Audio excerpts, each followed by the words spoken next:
Sitters, it is our last show. I'm so sad. And with me I have our winner of Sunday, Shucks, and the lovely Miss Mumsy to teach us about history because you guys are writing tomorrow. Mumsy, how are you? I'm fine, thanks. How are you, Megan? Good. What are we doing today? Today we are going to be focusing on paper 2, exam looking questions. at how the grade 12s can be excited about tomorrow's Be excited exam. about it. So you're going to make it exciting for them. Very exciting. That's awesome. So let me tell you about what Shucks is doing here. He won on Sunday, and he won himself a Samsung Galaxy Note 8.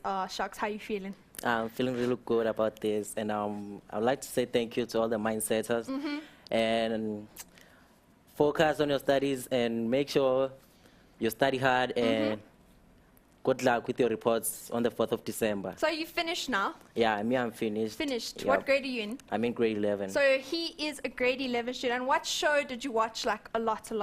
The economics show. Economics, so like and accounting. Yep. So Mr. Accounting taught him how to pass. So I suggest you mindsetters get on top of that because right now is history. So up for grabs next is the last one. Just look at it. Samsung Galaxy Tab, guys. Tab 3, actually. So how to enter? Simple and easy. All you do is download the race number on our history notes, and that is A2512 if I'm not mistaken. So just go download that, enter the number or the race number into the website, which I will be posting very shortly. Enter as many times as you want to because this little puppy could be yours. So get entering, guys. We're going to do the draw before the end of the show. But that's enough from me talking. Are you ready? Okay. I would like to say shout out to my mom, my dad, and my friends, because I told them to watch this show. And of course, Looney. Looney's here, guys, but he's only at the back. So we want to say congratulations to Shucks, a big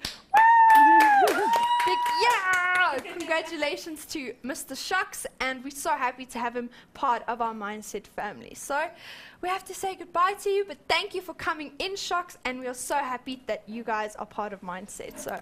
Okay, goodbye. Thank you very much. He's a bit nervous, guys. It's so cute. I just want to hug him. But enough of that. Goodbye, Shucks. And are you guys ready for some history? Because Looney's going to leave us, Shucks is going to leave us, and all you're going to be left with is me and Mumsy. So let's get rolling, Mumsy. Okay, thank you, Megan, and congratulations to Shucks. I'd like one of those as well, but unfortunately I can't get one. Okay, as I said before, today we'll be focusing on paper 2. I'm going to be using this year's exam from February and March 2013. So the themes will exactly be the same as in this question paper that we'll be working with, but obviously the questions will not be the same. So the reason for this show is to give you the skills, to show you how you unpack the sources, how you analyze the sources, and how you interpret the questions. So, I've already told you that we're going to work through various questions from the February-March 2013 paper 2 to prepare you for tomorrow's exam.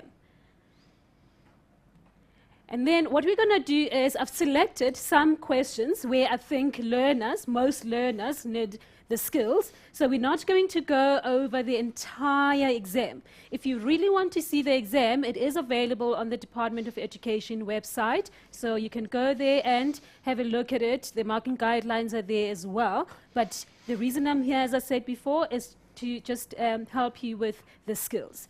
So the first thing we're going to do is to look at the source. We're going to be looking at South Africa and how it was impacted by the collapse of the Soviet Union.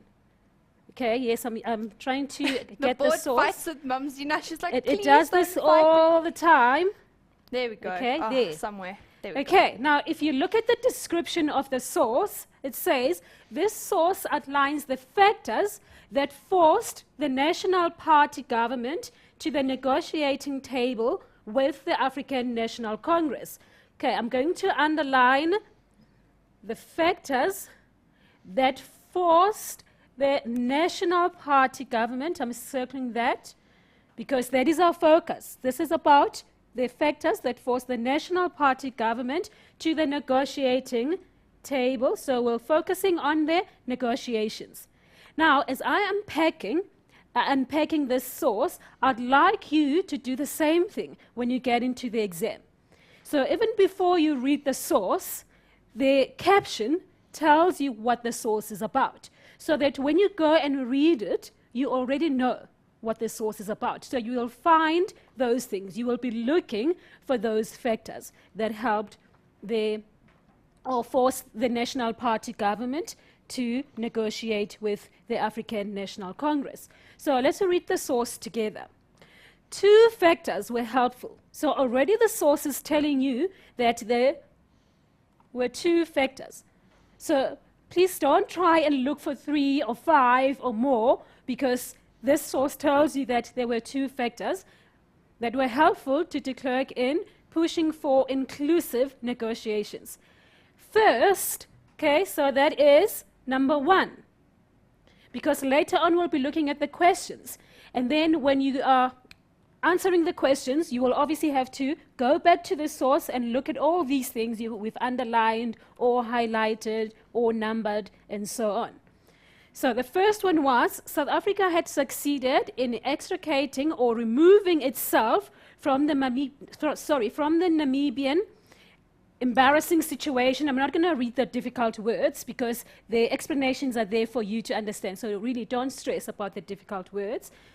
With considerable assistance from the United Nations. So that is the first point, that South Africa had removed itself from Namibia. Okay, let's read on. The protracted negotiating process culminated in general elections in 1989 and independence in March 1990.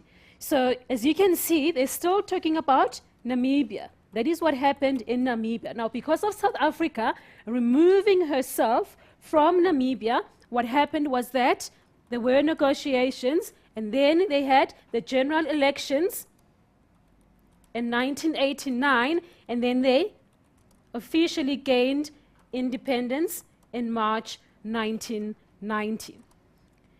Although difficult, Namibia's transition had eventually proved smoother than anyone had dared to hope. So from your knowledge of history, you will know the story behind this, the fact that South Africa was reluctant to give up Namibia. So the whole process of negotiations and independence was not an easy one. So you can also pick that up from the source. Okay, let's scroll down. So I've already read the part. Although difficult, Namibia's transition had eventually proved smoother than anyone had dared to hope. It was perhaps a dress rehearsal for what could possibly be achieved in South Africa. That is a very, very important point. It's very, very interesting. So in other words, what that tells us is that South Africa got to learn from what was happening in Namibia. Now remember, this is happening in 1990 in Namibia, and the elections in South Africa are only going to take place in 1994. But negotiations are also going to start in 1990. So already you can see the parallels there, that South Africa got to learn from what was going on in Namibia. It was perhaps a dress rehearsal for what could possibly be achieved in South Africa, as well as being a sign that under Gorbachev, foreign adventures by the Soviets would be stopped. Okay, now again, historians, you already know that the USSR was involved in Africa, aiding the liberation movements and all that. But then what happened in 1989 was that the Soviet Union collapsed. So what happened was that when Gorbachev took over, he introduced reforms, and obviously that paved way for negotiations in South Africa, because the National Party government could no longer use communism as an excuse not to negotiate with the liberation movement. And that a negotiated settlement should be sought in Namibia, South Africa, and elsewhere by political rather than violent means. Okay, I'm going to underline rather than violent means because you already know that in the 1990s, leading up to democracy in 1994, there was a lot of violence. But what this was teaching, what was happening in Namibia, it taught the people in South Africa, the National Party, the ANC, and other people who were involved in negotiations, that it was possible to achieve change through peaceful means, political rather than violent means, that there was no need to carry on fighting each other. They had to go and negotiate. So that was the first factor that we looked at. Remember, when we started with the source, we said there were two main factors that we were going to look at. So that was the first one. Now let's look at the second one.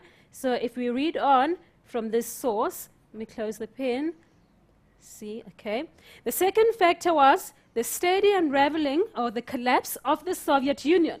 Now remember, I've already told you about this, that the collapse of the Soviet Union was very important in South Africa's road to democracy, because what it meant was that the National Party government could no longer use communism as an excuse, because communism was no longer a threat, as the USSR had collapsed. So I'm going to quickly underline that so that you know exactly what to look for. So it's the collapse of the Soviet Union and the rollback of its domination over much of Eastern Europe. So rollback of its domination over much of Eastern Europe. That means the Soviet Union no longer had control over Eastern Europe. So in other words, it had lost its power,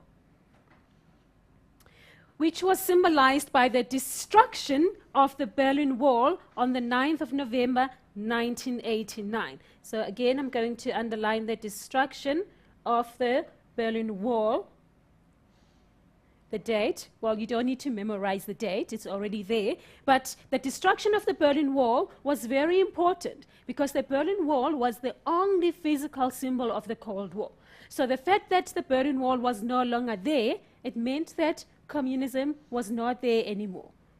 It also meant that it was possible for negotiations or change to take place in different parts of the world. So that affected South Africa as well, because if you know your Cold War, you will know that the Iron Curtain was no longer there because the Berlin Wall had collapsed, which meant that people could move freely between the East and the West. So that affected South Africa as well because it meant communism was no longer a threat. The collapse of communism destroyed whatever credibility the total onslaught doctrine retained. Okay, now this is where your knowledge of the previous government's policies comes into play. You will know that under P.W. Botha, who was Prime Minister and later on President, before F.W. de Klerk, who took over in 1989, President Botha, came up with a policy called Total Strategy, where he wanted to reform apartheid in limited ways, while at the same time intensifying repression, making sure that the people who were threatening the government were not able to do so. So that was his way of holding on to power. And what was happening during that time was that the Western powers supported him. And the reason they supported him was because of the fear of communism. So throughout the 1980s, that was the National Party policy, that communism should be feared, especially because it had spread to Africa.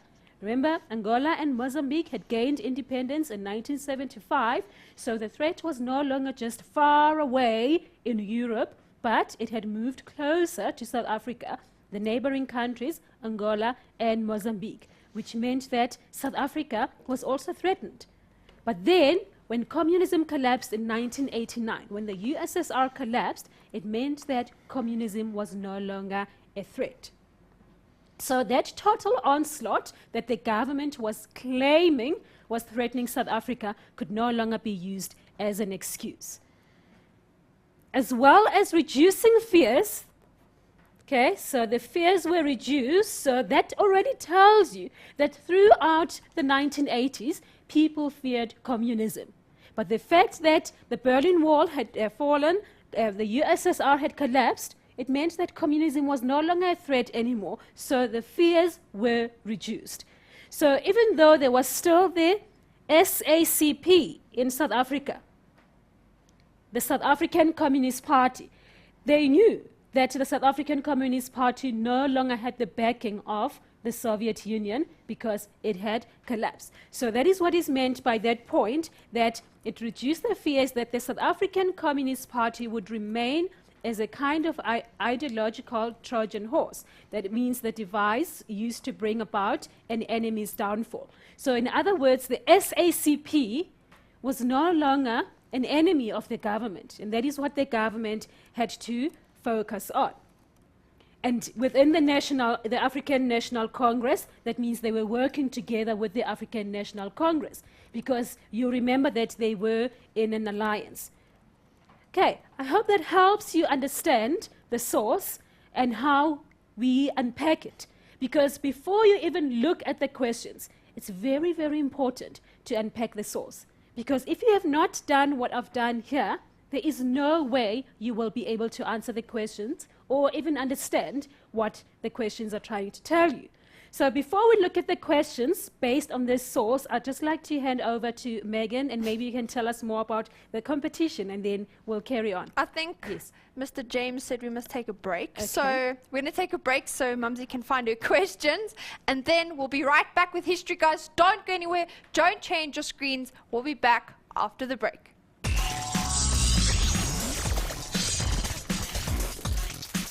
Welcome back, grade 12s. Even if you're not a mindsetter that is doing history tomorrow, you know what?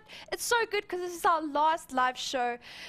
I don't know, I say that with great sadness because this is the best part of my week. I love being on the show. It is so fun and so fantastic. And today we have a fun, fantastic teacher, Mumsy. So I'm happy to be here. Grade 12, this is just some basic stuff for you. You should just be revising, I promise. Tomorrow you'll be fine because you have Mumsy to take you away with it. So you ready for our questions? Yes, thanks, Megan. Let's go. Okay, welcome back. Now, before the break, we unpacked the source and we looked at the different things that you're going to use when you answer the questions. Now, let's look at the questions.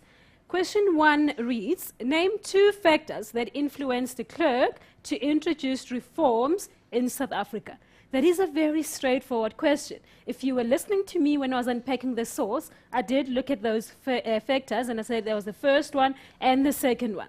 Okay, now, grade 12, it's very, very important to read instructions. The instruction says 2 factors. Please make sure that you don't write more than what you're required to write. A lot of students complain that there isn't enough time in history because the sources are very long and they're expected to write very long answers, so they can't answer the questions or finish the exam. You can finish the exam if you follow the instructions. Name 2 factors, not 4, not 5. Okay, now let's look at the possible answer there. South Africa withdrew from Namibia and the fall of the Berlin Wall. So that is straight comprehension. It's in the source. Let's look at the next question. Question 1.2, explain the concept of communism in your own words. Okay, now if you go back to the source does talk about the Soviet Union and how communism fell there and how communism was no longer a threat in South Africa. So this is where you use your own knowledge.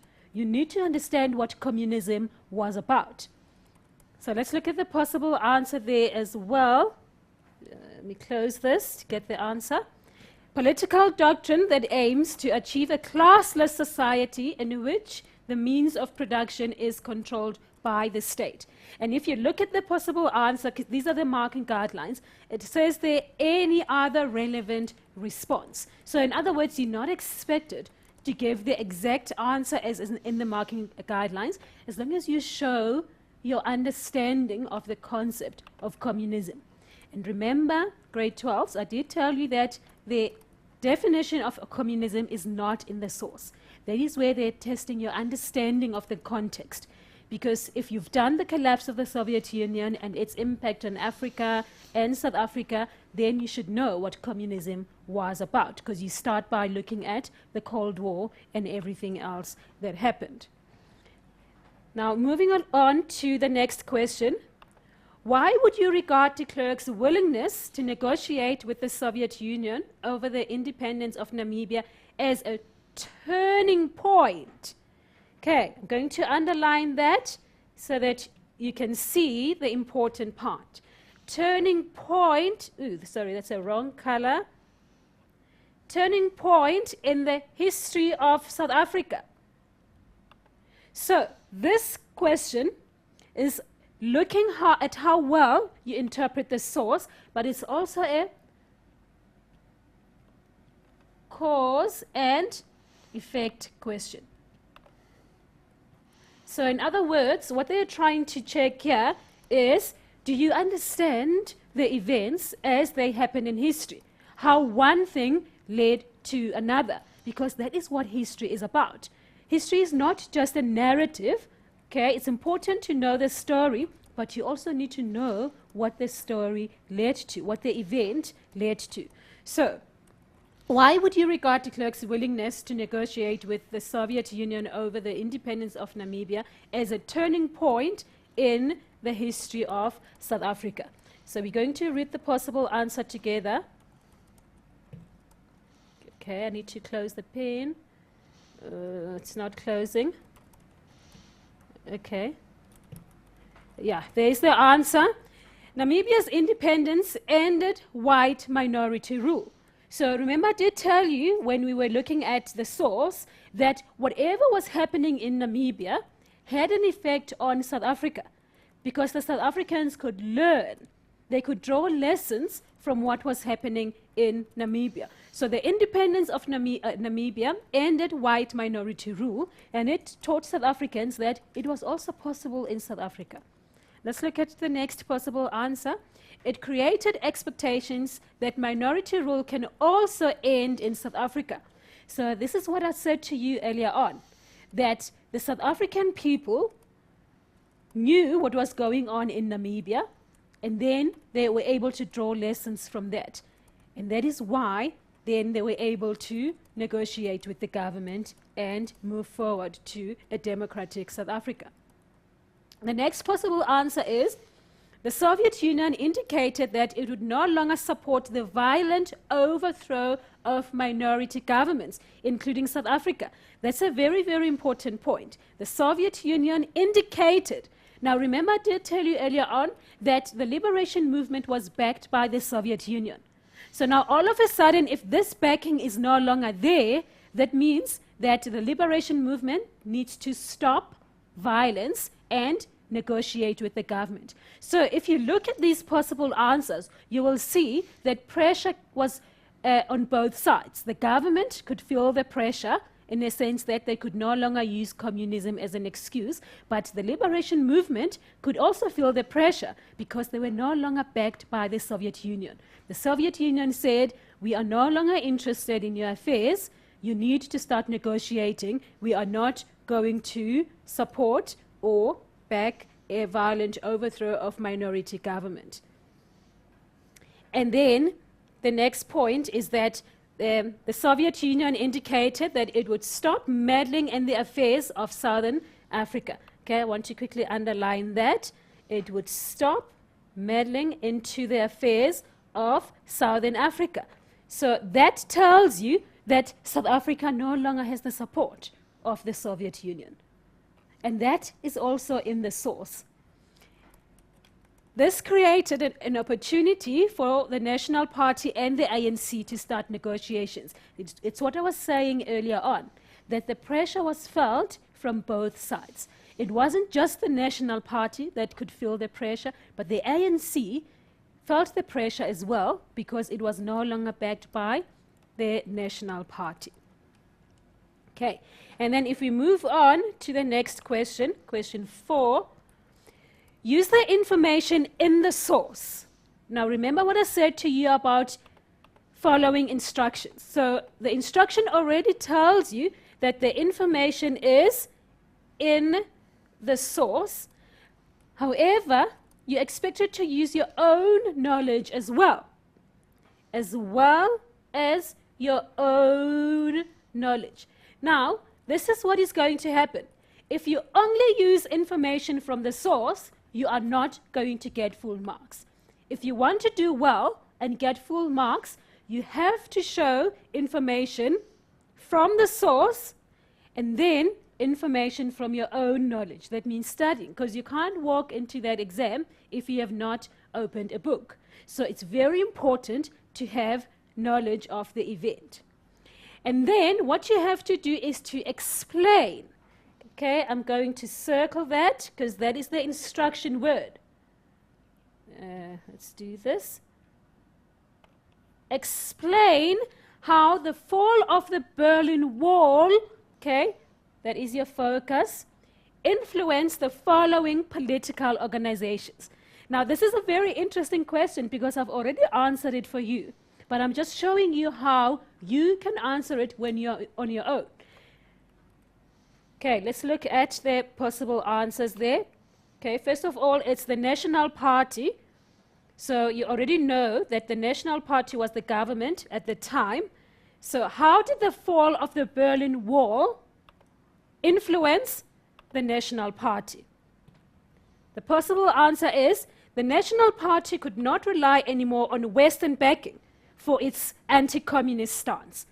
Remember, I did tell you that throughout the 1980s, the National Party was supported by the West because of the fear of communism. Now that fear was removed when communism ended and the Berlin Wall fell. So the National Party no longer had that excuse. So this led to tension within the National Party itself, between those people who wanted to carry on with apartheid and those people who realized that there was no place for apartheid anymore. Okay? It's gone back to the question. Let me scroll down. I don't know why it keeps going back.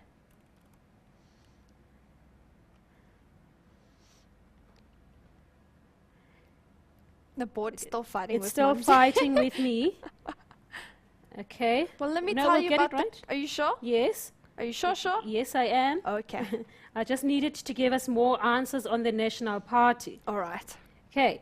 Then the next possible answer is it gave the leaders of the National Party the opportunity to begin talking to previously banned political organizations. In other words, it paved the way for negotiations. So that is the first party that you have to look at. And then if you look at B, the next one is the ANC. Now, I've already answered that question as well, because I told you that pressure was felt not only by the National Party, but by the ANC as well. I'm sure you already know the answer to this question. Let's look at the possible answer there. Sorry, I need to close this to get the answer. The Soviet Union could no longer support the ANC financially. That means the ANC no longer had the backing of the Soviet Union. So it was forced to stop the violence and negotiate with the National Party. The ANC had to change its outlook in terms of the economic policies. Now, this is a very important point, and this is from your own knowledge. Okay? The economic policies. Now, historians, you will know that before the negotiations started, the ANC followed an economic policy that was based on the Freedom Charter, which called for the nationalization of the mines and industries. And they were backed by the Soviet Union. But then what happened was that when the Soviet Union collapsed, the ANC had to change its policies as well. And another reason why, I don't mean to confuse you here, but another reason why it had to change its policies was so that it could get support from the West, because you know that the West won the Cold War. So it was a clever thing to do. So the ANC's economic policies had to change.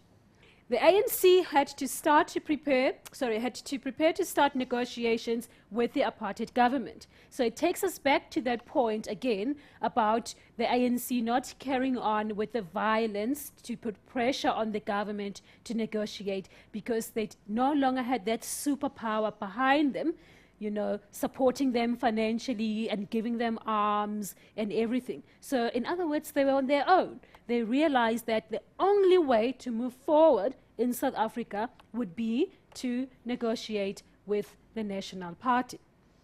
And then, as before, with this question, it does say any other relevant answer, because there are lots and lots of other possibilities as well from your own knowledge. Because remember, the instruction initially said you use both information from the source and your own knowledge to show how these two parties, the National Party and the ANC, were influenced by the fall of the Berlin Wall. So in terms of any other relevant responses, it's what I said to you about the economic policies. You might want to elaborate on that and say that, you know, the ANC government realized, or not the government, because it wasn't the government yet, the ANC realized that if they became the government of the country, then they would have to borrow money from these Western organizations like the IMF and the World Bank. Therefore, they had to change the economic policies that they were going to nationalize the mines, the industries, and everything else, because communism was no longer relevant, so they had to change that. Okay, I think now we're going to have another break, a very short one. Yes, it goes quickly. I'm just posting. Guys, it's our last show. I just have a little bit of a tear. It's so sad. But at least it's with Mumsy, and we have a fantastic subject, history, my personal favorite. So don't go anywhere. Just wait a bit, wait for the ads to go, and we'll be right back straight afterwards.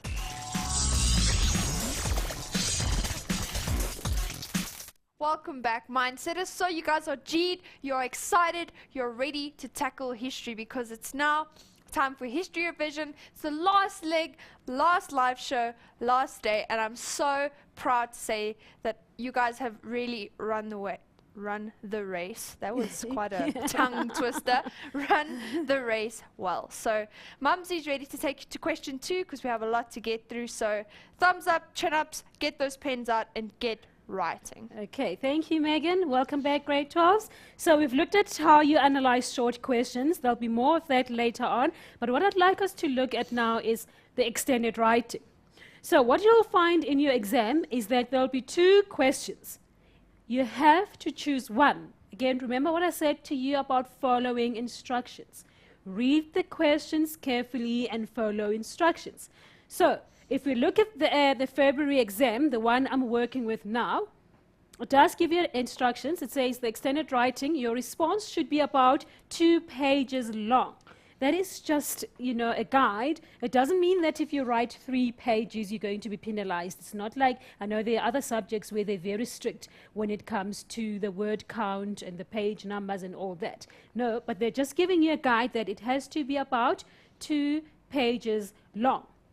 Now, let's look at the first question, and this is going to guide your choice. They're both based on exactly the same theme. Discuss how the collapse of the Soviet Union in 1989, sorry, it says USSR, but it's still the Soviet Union, in 1989 influenced Angola to reimagine itself. So again, I'm going to underline that. This is your focus. Influenced Angola to reimagine itself.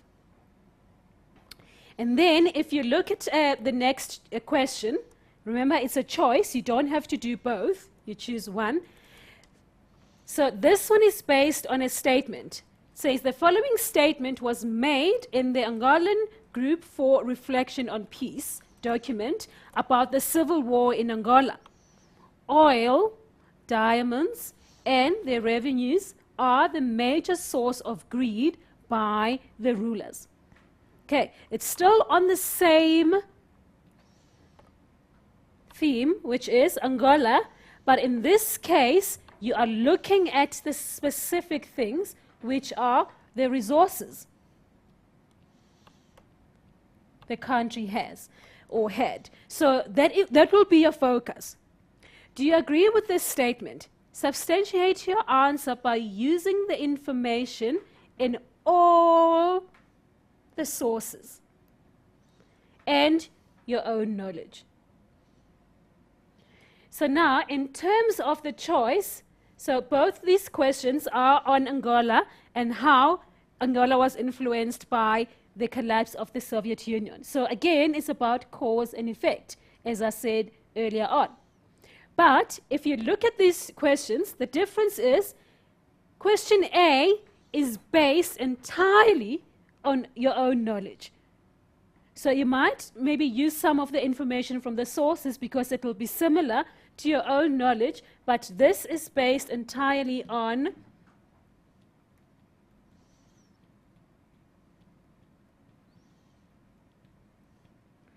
your own knowledge. Okay, I will show you the possible answers now, but I'm not going to read the entire memo. I just want you to see the difference so that when you make a choice, it is an informed choice. You need to know that if you do choose a question that is asking you to use your own knowledge, that is what you have to do.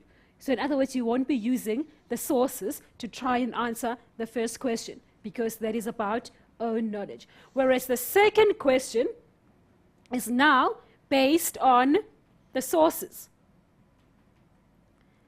Now, in terms of marking essays, or the extended writing, I know some people still use the old term essays, but it's the extended writing. What happens is that the markers are going to credit your own opinions because you will be answering a specific question. Okay, so by own opinions, it doesn't mean that you can just make it up. It's not about how you feel, but it's informed opinions. So in other words, you need to use evidence to support your opinions. Please don't make things up. You can't rewrite your history now. Remember, history is about things that happened in the past. So they'll be looking at your opinions, so you'll be debating issues. That is where your own opinion comes in. And that debate is based on the factual evidence. So that has to be supported by evidence, as I said to you. So it does say here, own opinions supported by evidence. So remember I said, in the first question, you are not using the sources, you are using your own knowledge. So the evidence that you're going to use also comes from your own knowledge. In other words, it's the facts that you know about the event. And then they'll be looking at how well you construct your argument. What I always say to the learners is, if you are an historian, you need to imagine yourself as a lawyer in court. You're trying to prove a point. You want your client to win the case. So it's very, very important to construct an argument. Now remember, an essay is divided into 3 parts. You have, so I'll just write over here, you have your introduction, where you state your position, you state your point. So when I read the introduction, I need to know where you're going with your argument. What are you going to prove? And then you have the body of the essay, which will be divided into paragraphs. Remember, it's very important to divide your work into paragraphs, and it's one idea, one paragraph. Please make sure you don't write different things. Sorry, I need to erase that because I meant to say one idea, one paragraph. So it's one idea, one paragraph. You don't want to write paragraph. You don't want to write something that is just a jumble and people cannot follow what you're saying.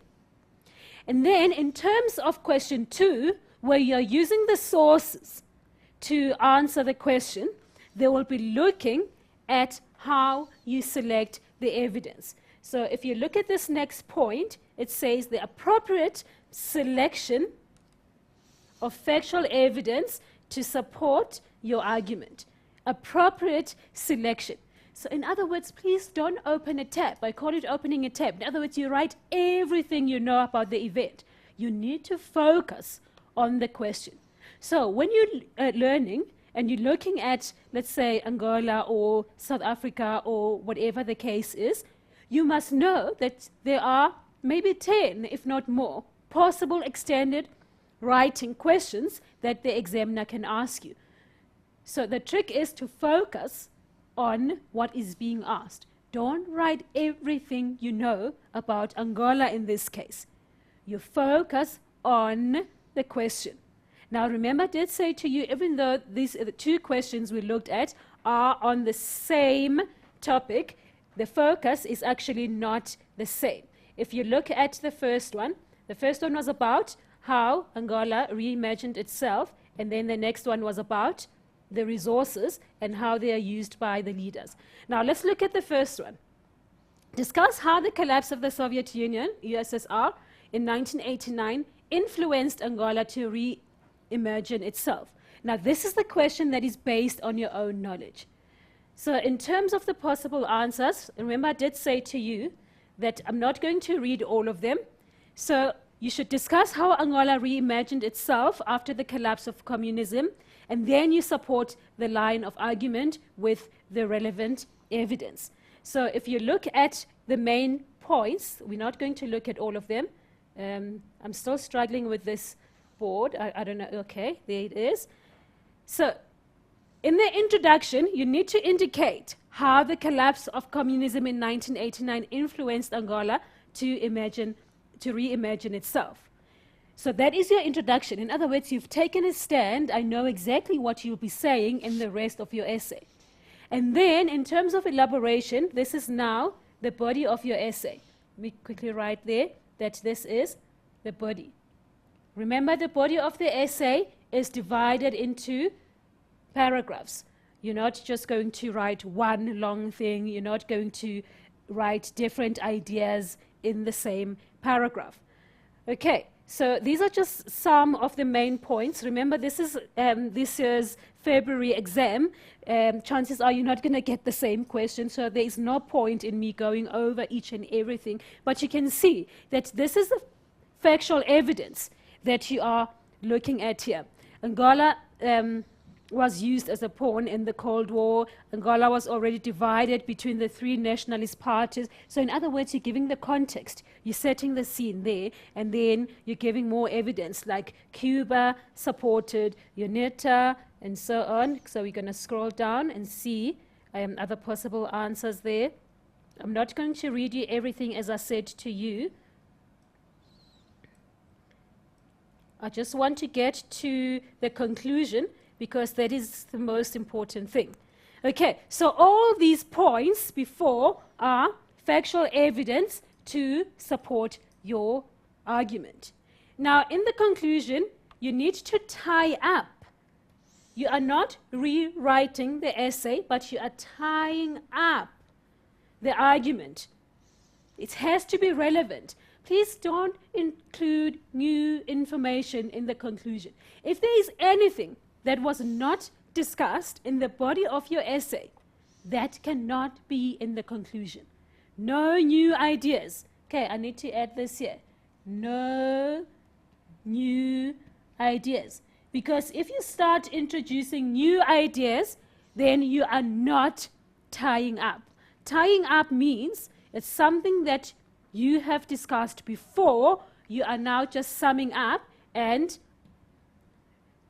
answering your question, just reaffirming what you said in the introduction. I hope that helps. Remember, this is about the skill of writing an essay, because you are going to get a different question, obviously. There is no way they are going to repeat this question in the exam. But it's just about knowing what to include in the introduction, how to structure your body of your essay, and then how to conclude as well. Now let's look at the next question, which is question 2. Now remember that that question uses sources. It says the following statement was made, and then I did underline it earlier on, that you have to use information in all the sources and your own knowledge. So again, you are not going to get a good mark if you only use sources or you only use own knowledge. There has to be a balance between the two. So you will have worked through the sources already to extract information, relevant information. Remember the skill, select appropriate information. So you will take out relevant information that is going to help you answer this question, and then you will obviously have to integrate that with your own knowledge. Okay, so again, it won't help if you have not studied. So don't think that you can just walk into the exam and rely on the sources. It's very important to have your own knowledge as well. Okay, let's look at the possible answers here. Again, I'm not going to read everything. Introduction, you need to indicate whether you agree or disagree. Going to quickly underline that, because that was the instruction. Do you agree with the statement or not? So that has to be indicated. So candidates need to indicate whether they agree or disagree with the statement. And what was the statement? Okay, let's use a different color there. The statement was this. So obviously you will get a different statement if you do get a statement. But the point I'm trying to make here is that the introduction should tell me whether you agree or not. Don't leave it to the marker to decide whether you agree or disagree. Sometimes people don't make that clear in the introduction, and then in the body you can see, oh, you know, the evidence this person has given shows that they agree with the statement. But that means you have not written a good introduction. It has to be very clear in the introduction whether you agree or not. And then in terms of elaboration, it's exactly the same thing. You'll be using information from the source, the different sources, as you can see. So you'll be focusing on the different aspects of the source. Here, they were looking at oil, and then they're saying, okay, this is how oil influenced the leaders. And you look at the next one. They're looking at the diamonds there. Again, this is just an example. As I said to you before, you might get a different question. And all this information you will find in your sources and your own knowledge. Again, the conclusion, you need to tie up your main points. And remember what I said earlier on, you are not introducing any new information. Okay, and then the conclusion also has to be relevant. So in other words, if you had agreed in the introduction, you can't disagree in the conclusion. Okay, we're going to have a short break now, Okay. and then we'll carry on in a few minutes. Is it question 3 after this? Yes, it's going to be a TRC question after this. Awesome, because Okay, we'll start with question 3 and then move on to the awesome. TRC. Bridget asked me, is Mumsy going to cover anything in TRC? So Yes, I will. perfect timing. Awesome, guys. Take a break, grab a glass of water, just hop up and down to get those juices flowing, because you know what? After the break, you are back with Mumsy and Megs. See you later.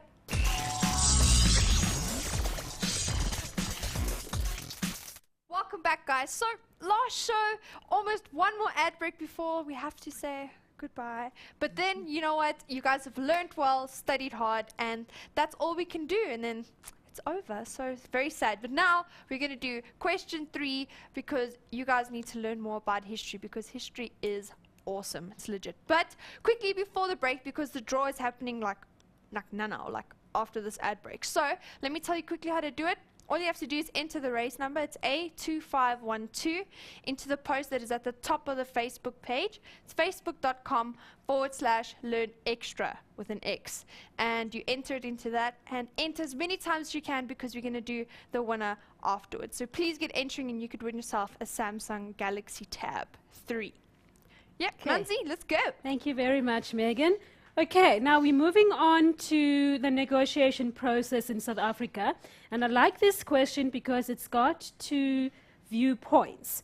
So what normally happens in the history exam, they give you viewpoints. And those viewpoints can be similar or they can be different. So in terms of the questions that you might be asked, we're going to look at the specific question for this one. But what you need to know, as soon as you see viewpoints, you need to know these commands: compare and or contrast. So when you're comparing, you are obviously looking for similarities. And then when you're contrasting, you are looking for things that are different. So you're looking for the differences. So whenever you see a source like this with viewpoints, you must know that you will either be asked to compare them or to contrast. Even if they don't use those exact words, that is what you will be expected to do. Okay, so if you look at viewpoint 1, viewpoint 1 is an extract by Tertius Delport, a high-ranking member of the National Party. So even before you read his viewpoint, you know that he was in the National Party, and he was not just an ordinary member, but he was a high-ranking member. Because later on you might get a question asking you about the usefulness of the source, or whether the source is biased or not. So all these points are going to help you answer such questions. He expressed fears. Okay, that is another clue already before you read the source, that you know that this entire viewpoint is about his fears after F.W. de Klerk delivered his speech on the 2nd of February 1990. Now this source, this viewpoint, is not about that speech, but history students, you already know what F.W. de Klerk said on the 2nd of February 1990. Unbanning of political parties, release of political prisoners, including Nelson Mandela. So you already know that. Cause and effect. Cause and effect, remember, I did say that to you before the break. That is very important in history. So now, let's look at his fears. He is a high-ranking member of the National Party, the party that was still in government in 1990, leading up to the country's first democratic elections. First of all, he says the ANC are going to take our land. That is obvious bias. He is biased against the ANC. See, that's another thing I've just been reminded now that students struggle with. You say the source is biased and it has bias. Please make sure you use those words correctly. So there is obvious bias there. The ANC are going to take our land. They're going to take everything we've worked hard for. Okay. Worked hard for, going to take everything we've worked for. Sorry, didn't say hard. Everything we've worked for. Okay. That is very, very emotive. So you can see that this viewpoint is very emotional. We're going to have no law and order. So he's saying that there's going to be chaos in the country. That is his viewpoint. It won't be safe to walk the streets. So he's saying there'll be crime in South Africa. The SACP, that is the South African Communist Party, and Umkhonto we Sizwe want an absolute domination in a one-party state. So what is he saying here? He claims that there will be no democracy in South Africa. And we will have a totally socialist approach. This is another interesting point, that he is saying that even though the ANC had changed its policies, he doesn't believe that they are going to be socialist. Socialist, that means they're going to, sorry, I have to close the pen. I'm just drawing over the board. They're going to nationalize their mines and industry. So in other words, people reading this, especially their big businesses, are going to obviously be influenced by this, and they're going to be in fear. Then they are not going to support this move to democracy, because they'll be thinking, oh, our businesses will be taken away from us, and the country will move from being socialist to being communist, so that is a serious problem. So he says there's going to be a totally socialist approach to the economy. The NP desperately has to fight for minority protection. You already know what he's referring to when he's saying minority, okay? So he's saying that it is the duty of the National Party to protect those people. So he's saying that the ANC is still the enemy here, because they're going to change things. They're going to introduce socialist principles into the country's economy, take their land. There's going to be chaos in the country, crime, and everything that is negative. So the National Party had to protect that, so that one group or party cannot grab all the power. Now remember, he did say earlier on that that is what the SACP and Umkhonto we Sizwe want. They want a one-party state. So in other words, he's saying that the National Party has to protect the democracy that they had in the country. I mean, we all know it wasn't a democracy, but they viewed it as a democracy because it obviously favored the National Party. We have to ensure a multi-party situation in South Africa. Multi-party situation in South Africa. So he's saying that make sure that not just one party dominates everything, but allow other parties to have a say as well, especially the minorities. Okay, let's look at the second viewpoint. Remember what I said to you earlier on, that you will be expected to find the similarities or the differences between these viewpoints. Again, we won't have time to go into detail when we look at the questions, but what I'd like you to take note of here is that this viewpoint is different from the first one because these are comments made by Frina Jinwala. Okay, now you might not know who she was, but a member of the ANC. Okay, now she's expressing her views on how a new South Africa might unfold. So she's looking at a democratic South Africa. She was a member of the ANC. Now the source tells you, remember I said to you, when you start reading the source, you might not know who she was. Now the source tells you she was a member of the ANC. So remember we read viewpoint 1 from a member of the National Party, and now this is now from a member of the ANC. So obviously you will be contrasting here. You'll be looking at the points of that are different here. And he was an aide to Tambo. So because time is not on our side, I'm not going to read the entire source. This caption tells you already what the source will be about. She wants a new South Africa. So in other words, she is talking about democracy in the country. She's talking about majority rule, because that is what the ANC was fighting for. So you'll be looking at the actual source to find all those things. Now, I'd like us to quickly look at the questions that you might get to compare or contrast these two sources. Okay, the first one is straightforward comprehension. What was Tertius Delport's attitude towards the ANC and the SACP that is found in viewpoint 1? Again, they've directed you here that you need to go straight to viewpoint 1. So in other words, don't waste time and look at viewpoint 2. So you can see there, he obviously did not support it. There was fear there. He said all those negative things about the ANC and the SACP. If we move on to the next question, explain to what extent you would consider Delport's viewpoint as being biased. Now remember, I did write that word on top of the source. Remember, that is how you unpack the source, that it was biased. So let's look at the possible answer here. He spoke on behalf of the minority of white South Africans. That was his viewpoint. Not all white South Africans felt the way he felt. He did not understand the inner workings of the ANC. Now remember, we did mention the fact that the ANC had changed its economic policy. But in his viewpoint, he claimed that they had not changed it. They were going to implement socialist principles in the economy. And obviously that would instill a lot of fear in the big businesses in the country.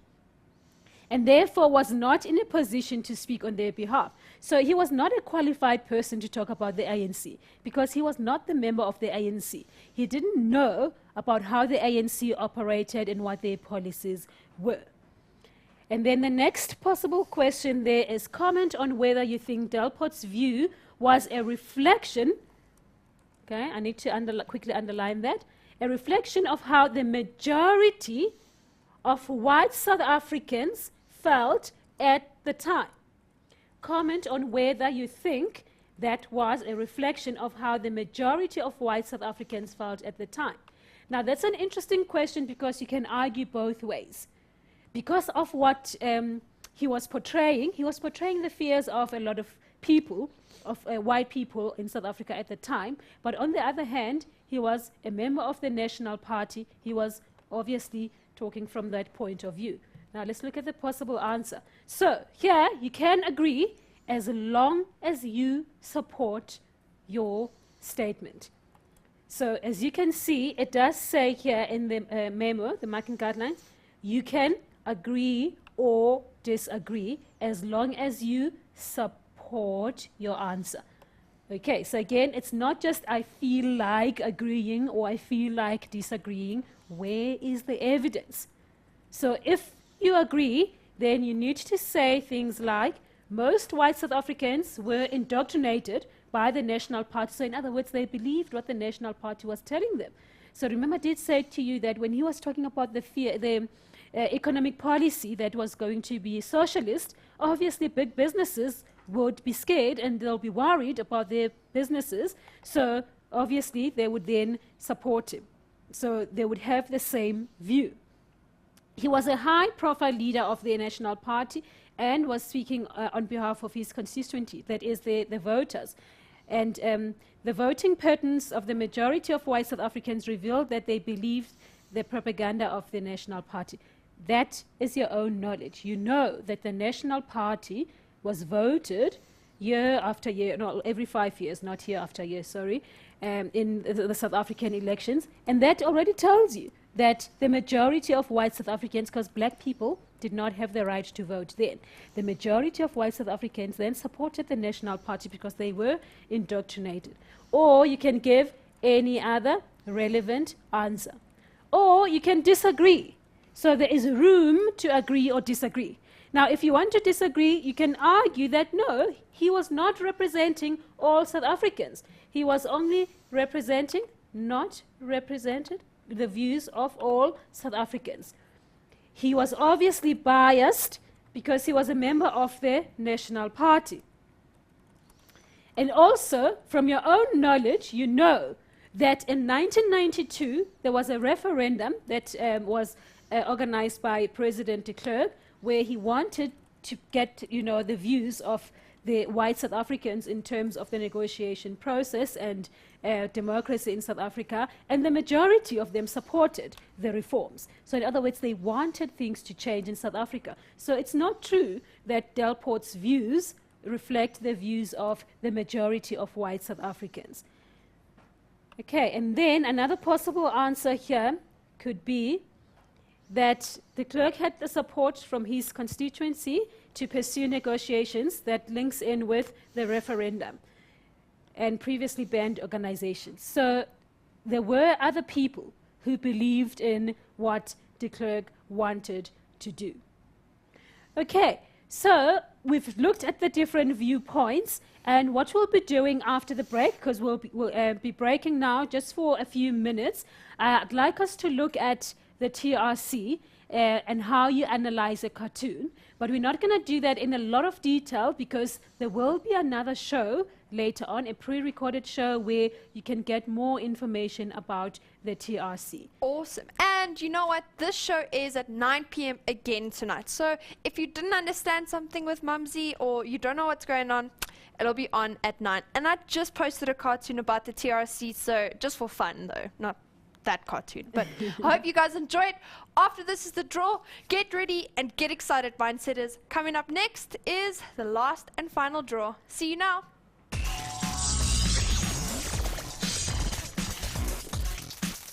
Welcome back, Mindsetters. That is the last ad break of this whole year. It's so weird to think about, though, I have to say. But I'm so sad to be leaving you and so sad to be saying goodbye to Team Mindset. But no more sadness because we have like 15 minutes plus maybe, 15 minutes to carry on with history. And Mumsy's going to go over the TRC and all about that you guys wanted to know. She's doing a cartoon analysis there. Yeah. Okay. So let's get rocking and rolling. Okay, thank you, Megan. So now we're going to look at another skill, a different skill, and we are going to focus on the TRC. The skill is cartoon analysis. How do you analyze a cartoon, again, so that you don't waste time when it comes to answering questions in the exam?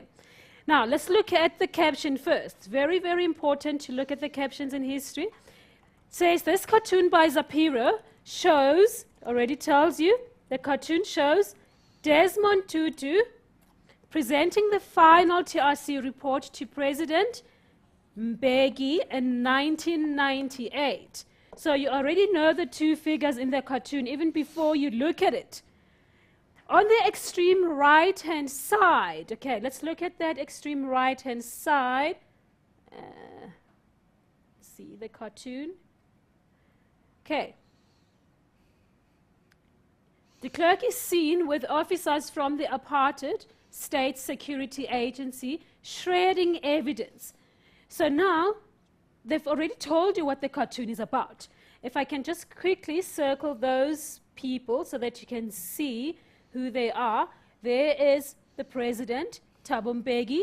How do you know that? If you don't know, if you don't remember what he looks like, he is the one with his hands held out like that, receiving the report.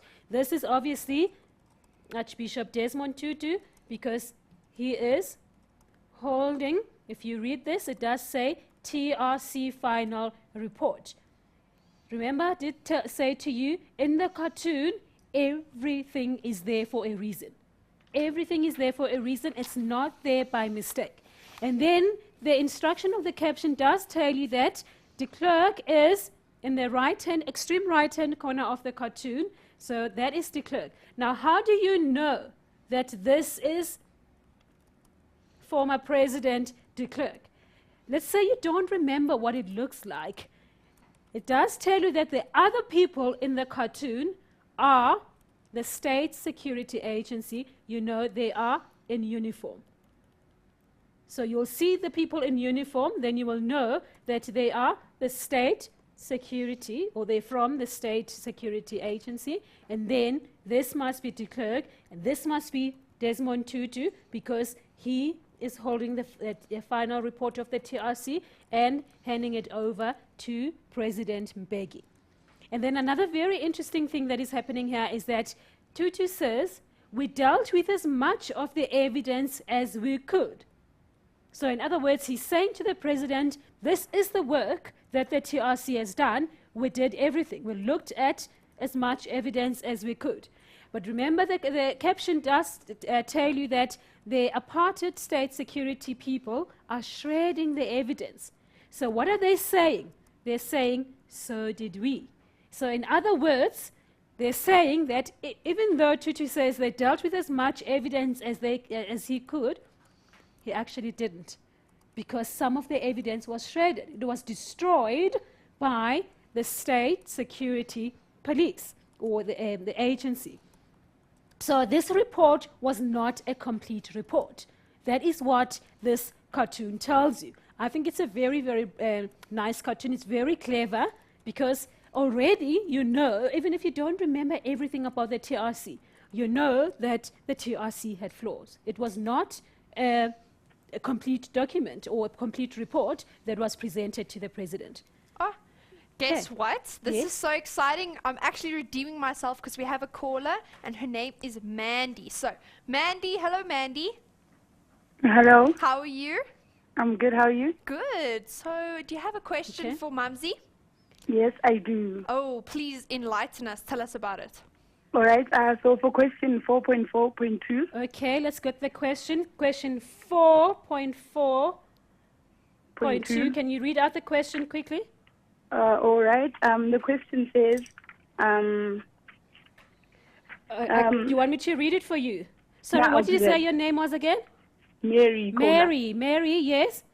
The question says, what do the words, we dealt with as much of the evidence as we could, and so did we, tell you about the TRC? Support your answer with valid reasons. Yes. And what is your question, Mary? Okay, my question is, how could the question ask about the TRC when the quotation is from the former government? Like, what's the significance of the government's quote when the question is about the TRC? Okay, thank you very much for that question. I will answer it now. Okay. Awesome. Good speaking to you. Thank My you. first caller. So good to hear from you. Thanks, Mary. Okay. Thank you. Bye. Bye. Bye. Okay, now let's look at this question. It says, hello, sorry? Yes, the question says, what do the words, we dealt with as much of the evidence as we could? Remember, that is what Bishop Tutu said. So these are the words of Tutu, if you go back to the cartoon. And then you've got another quotation which says, so did we, which was from, I'll just write apartheid agents here. The state security or agency. Tell you about the TRC. Now, Mary's question was, this question is not easy to understand, because how can the state have anything to do with the TRC? Yes, she's gone, but that is what she asked. She asked, how or why do we have a quote from the government when the question is about the TRC?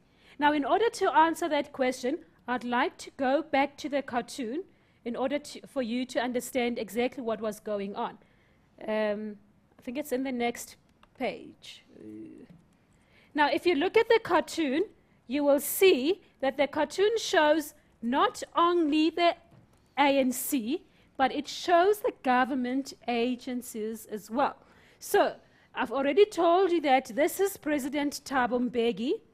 This is, it's gone back to question 3. Let's quickly look at that.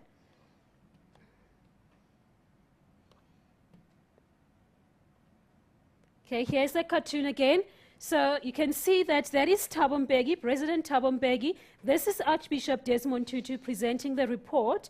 And the reason why there are quotations from both sides, it's because what the apartheid police did affected the work of the TRC.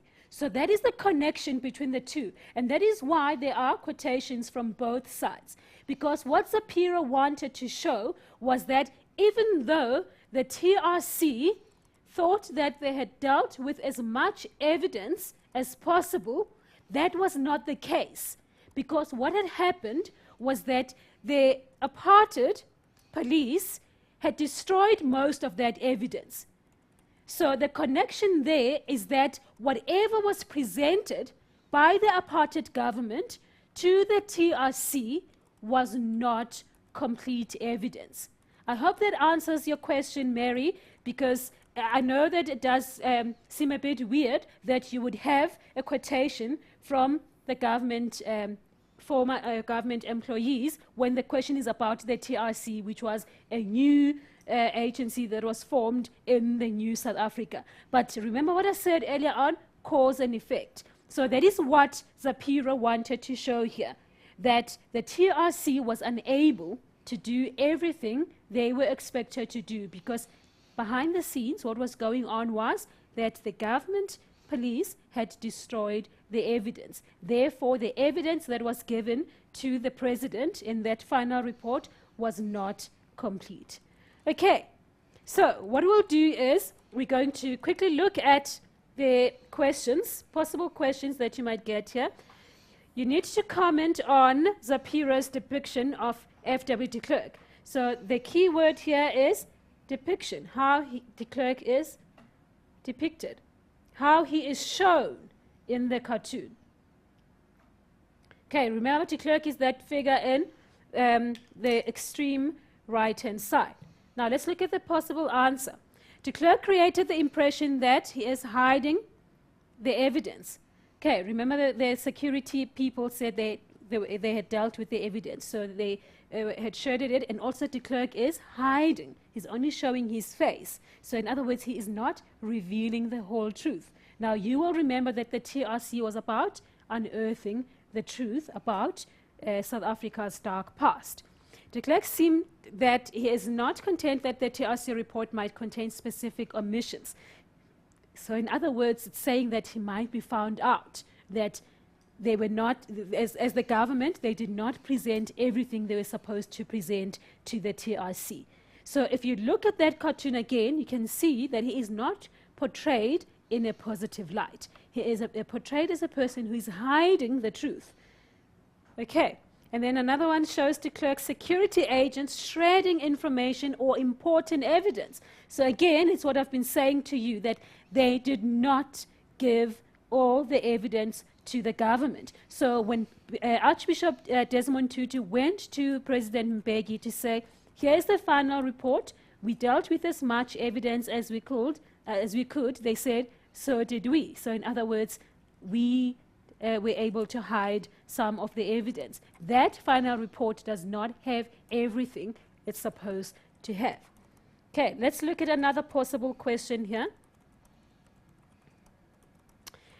So this is Mary's question. What do the words, we dealt with as much evidence of the evidence as we could, and so did we, tell you about the TRC? Now remember, when Mary asked that question, I already answered it, and I said that it's because of what the government did to prevent the TRC from doing a proper job. Now let's look at the possible responses there. The TRC only dealt with those cases that were reported. that is exactly what I said before. Some of the cases were not reported because what happened to them? They were shredded. They were destroyed.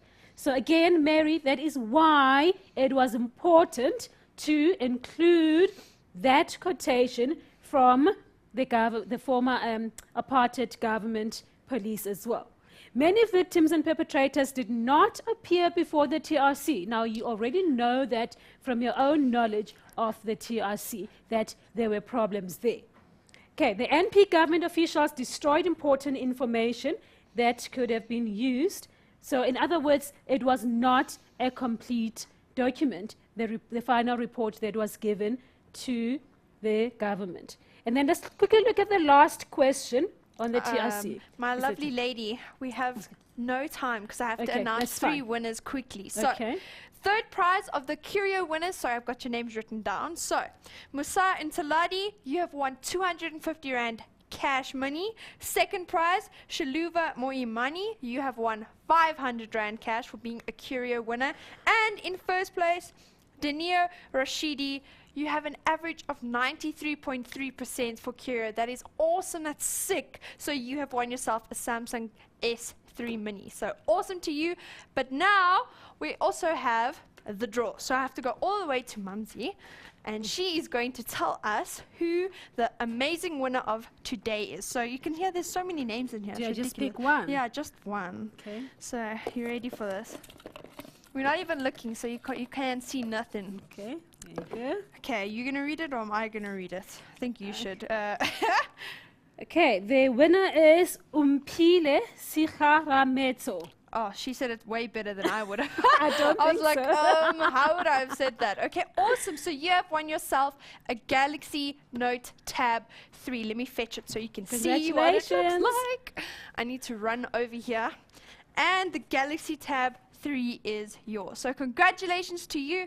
We only have 50 seconds left. So do you want to say? Yes, good luck for tomorrow. I know you can do it. And don't despair if we did not go over all the questions, because remember what I said to you, you are not going to get the exact questions. And later on, there will be another show on the TRC. Awesome. So please keep watching. Thanks, Mums. It's been so cool to work with an amazing person. So good luck, history learners. I wish you all the best. Think, concentrate. You've got this. You have everything that you need to know. Umpile, congratulations. This is yours to own.